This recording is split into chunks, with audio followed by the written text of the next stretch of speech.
Hello and welcome to my review of the brand new Volkswagen Amarok.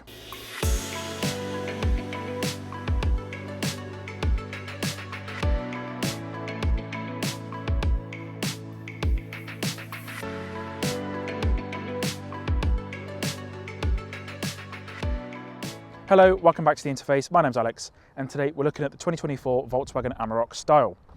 This is the second generation model and it's the result of a new partnership between Ford and Volkswagen. In the world of commercial vehicles, it's quite an expensive thing to make a new vehicle like a van or pickup truck. So for the past 2 or 3 decades, lots of manufacturers in their commercial arms have collaborated on different things like Nissan, Mercedes. They've all collaborated on vans and also Renault in that little alliance. But for the past few decades, Volkswagen and Ford have always forged their own way into the market. So the first generation Volkswagen Amarok, introduced in 2010, was an in-house Volkswagen product, and it's not related to any other vehicle, which is quite unusual for a pickup truck. However, as we move towards electrification, Volkswagen and Ford have decided to work together on a few things.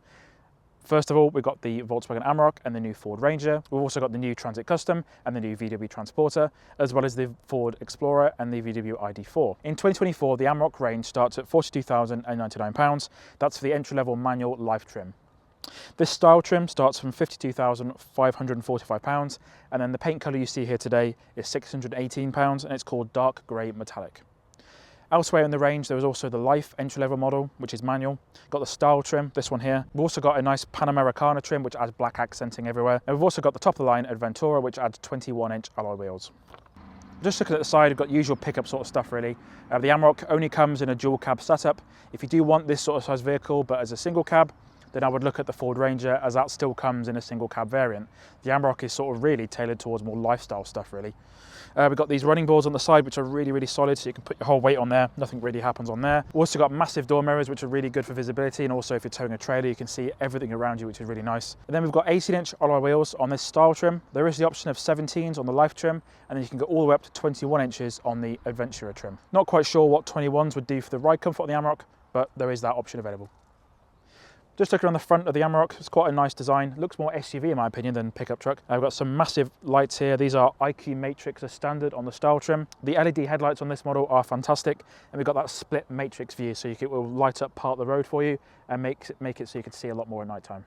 Got a massive Volkswagen badge with a camera integrated for the 360 wraparound view. Got this big grille here. We've also got some silver cladding down the bottom there, and this one has got parking sensors as standard, and we've got 4 parking sensors on the front. We've got some fog lights down there. So how does the Amarok behave on the open road? Well, it's obviously a massive pickup truck, but the ride, surprisingly, is actually really good. We've got leaf springs at the back and coil springs at the front.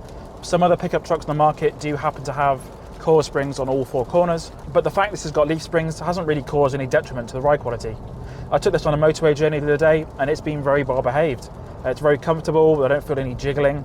Obviously there's a little bit of jiggling from the rear bed if the bed is empty, but overall it's actually a really comfortable thing to drive. At higher motorway speeds you do get a lot of wind noise around these massive mirrors. They are really good size if you are towing anything and you can see around the truck, but obviously the downside of the big mirrors is you get some more wind turbulence around them. The steering itself behaves relatively well. There's a few degrees of sort of numbness in between, so just that little movement there, it doesn't feel that connected to the wheels, but it is obviously a massive pickup truck. The one annoying thing with the steering is actually the lane assist. I've gone through this infotainment screen about 5 times and I can't figure out how to turn off the lane assist. I found the lane assist section. All you can do is change it from audible alerts to physical alerts, and it'll just nudge you back in lane. Obviously just did it there when I went to go past that Porsche there. That's one problem with the Amarok, you can't actually disable the lane assist itself. It's just permanently turned on, which is a bit annoying. But in terms of the actual drive, it's just like a big SUV really. You just got to pay attention to the fact that it is absolutely massive. I think the Amarok feels bigger to drive than it actually is. You've got a massive bonnet, you sit really high up, you can see all around you quite easily. But when you do get out of the truck and see if it's fitted in any parking bays, it has fitted in there okay. It just is quite a big size truck. It's also the same size as the Ford Ranger because they are related, but the Ford Ranger and the Amarok are one of the biggest trucks on the market in the UK today. Around back, got a nice design. We've got Amarok embossed in the tailgate here. Huge Volkswagen badge, again, like the front with a camera integrated for the rear view camera system. We've also got tow bar preparation on this model. The max vehicle and trailer weight is 6.5 tons. So it's 3.5 tons for a braked trailer and then 750 kilograms for an unbraked trailer. So some really good sort of pulling specs on this one. In the back, we've also got a manual tailgate, so no electronic tailgate here. So it's dropped down by itself. And there is an integrated ruler in the back, which is quite interesting. And there's a really, really good amount of space back there. This one's been fitted with an optional tailgate cover. So there's some electronic buttons here. And what you can do is allow that electronically move by itself. In the bed, there is also some lights. So you click on these lights here and they turn on, which is quite nice. Then the electronic tailgate will open and close by itself based on how you press the key fob. So you can double press the unlock button, the doors will unlock, and so will the bed cover. And then you can, again, double press the lock button and the bed cover will close by itself. There is only the one bed size available. So at some other pickup trucks, you can choose between having a single cab and a dual cab, and then you get also some extra space. But this one, the Amarok, is only available in the one size. There are some optional extras available, so you can get a whole top cover, which will give you a whole enclosed area, like a sort of a state car. And then you've also got this electronic bed cover as well. For the second generation, Volkswagen has increased the overall wheelbase of the Amarok, which has resulted in more space for the rear occupants. As you can see, I've got a really good amount of legroom back here. This seat is set up for my driving position. I'm about 5'7", and you can see the front seat is quite sculpted, so you can get your legs in quite easily. There's a good amount of feet room underneath the driver's seat. We have got a massive transmission up here, obviously as the Amarok is four-wheel drive, but it hasn't really impacted the space. I'd imagine this central seat is quite cramped, so let's have a quick look here. So yeah, the transmission hump gets in the way. You can see I'm struggling to get my feet underneath there. I'd imagine this central seat is quite an emergency situation. I doubt you'd be carrying 5 people in the back of a pickup, but I can imagine for some work jobs that you might have to. Down here we have got a 3-pin socket, so it's a 230-volt socket up to 150 watts. Useful for charging different drill batteries and laptops and things, which is quite good. Also got a 12-volt socket, and there is a 12-volt socket in the front. There aren't any USB sockets back here. I wouldn't expect to see that sort of thing on a pickup truck personally. I've got mat pockets back here, got some little pockets for phones and things, and I don't know, different tools that you carry around day to day. Headroom is really good as well, so I've got a good amount of room here. Everything feels quite well screwed together, so I've got some nice materials on here. Some leather materials on there as well. Got some big door handles to get in and out of the vehicle. Got some grab handles here as well. And there's some coat hooks at the back there. And this entire bench seat does fold down, so I'll demonstrate that in a second.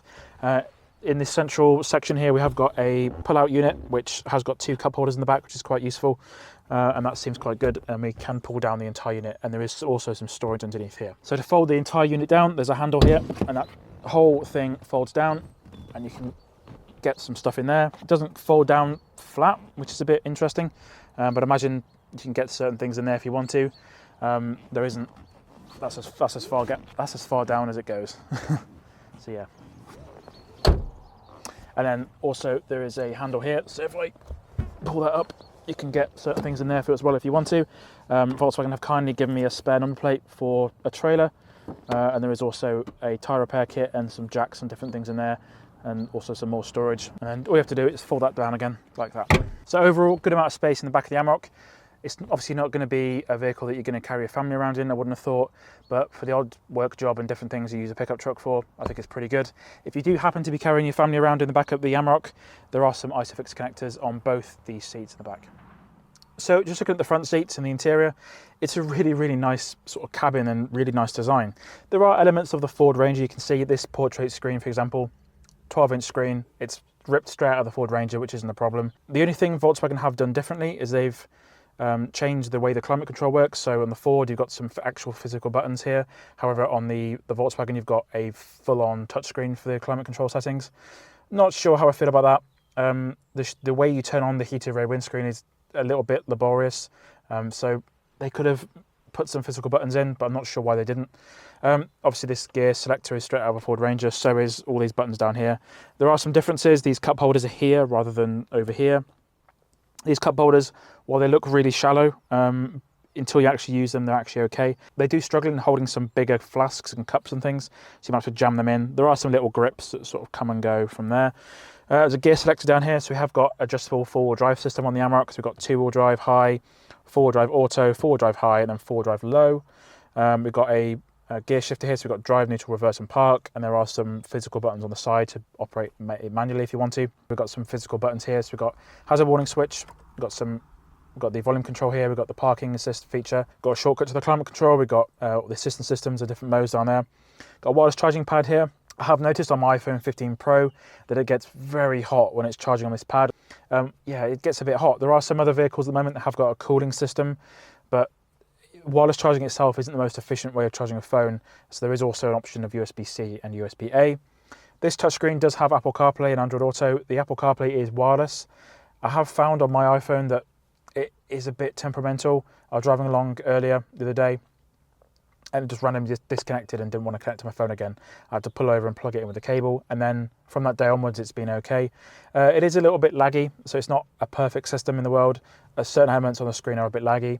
If you want to have a full in-depth look at this infotainment system, check out the video in the top right hand corner or the description down below, where I take a really in-depth look at the driver's display and also the infotainment screen. Other than that, we've got a full-on Volkswagen steering wheel ripped straight out of the vans, and we've got physical buttons for everything, so they haven't chosen to put the haptic controls from the ID3 range, which is really good. And we've got some usual physical controls for the wipers and different things, and we also have got a heated windscreen on the Amarok straight from the Ford, and it's a really good system, so you can see there's actual physical elements in the window, which is really good. There's also this nice soft touch material here. We have got some fake brown wood as well, so we've got some brown wood here, which is where the secondary glove box is. You just click that and there's a top loading glove box, useful for different things. The seats you see here are micro fleece. They're really comfortable. We've got like a fleece in the middle, like it's sort of like Alcantara material, and we've got leather on the outside there. Unfortunately, at the time of this recording, this option is no longer available. Instead, on the style trim, you do get full leather seats with perforation for the heated seats though. Performance on the open road is actually quite good. We've got 202 brake horsepower from the 2-litre diesel. There is also a 3-litre diesel V6 available. If you do want anything faster than that, then you will have to go for the Ford Ranger, which has a petrol V6 as an option, which is nice. In rear-wheel drive, you can sort of feel the truck push you along. We have got a gear selector down here, so we have got 2 high, 4 auto, 4 high, and 4 low. If you do want to enable 4 low, you do have to come to a stop, put the vehicle in neutral, and then you can enable the low range gearbox mode. For fuel economy, Volkswagen quote around 23, 24 mpg, and I've been getting 27.3 mpg over the last basically 700 miles. That's a big mix of motorway use, A road use, B roads, all kind of things, town driving as well. But it does seem to get a good mpg figure given its size and also the weight of the vehicle as well.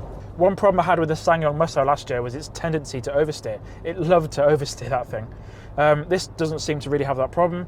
The Musso only really did it in wet conditions when it was really greasy out and you turn into a corner and accelerate only a little bit, it would just tend to slide round. This doesn't seem to really have that problem. So what do I think about the Volkswagen Amarok Style?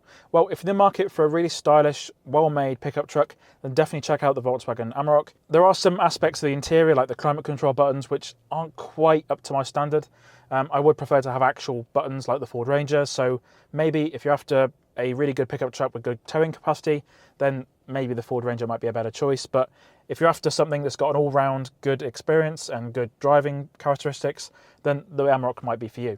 If you'd like to learn more about the interface, visit our website, theinterface.uk. Don't forget to like this video to let others know that you enjoyed this content. Subscribe to the Interface Cars for more car reviews. I've been Alex, and we'll see you again next time.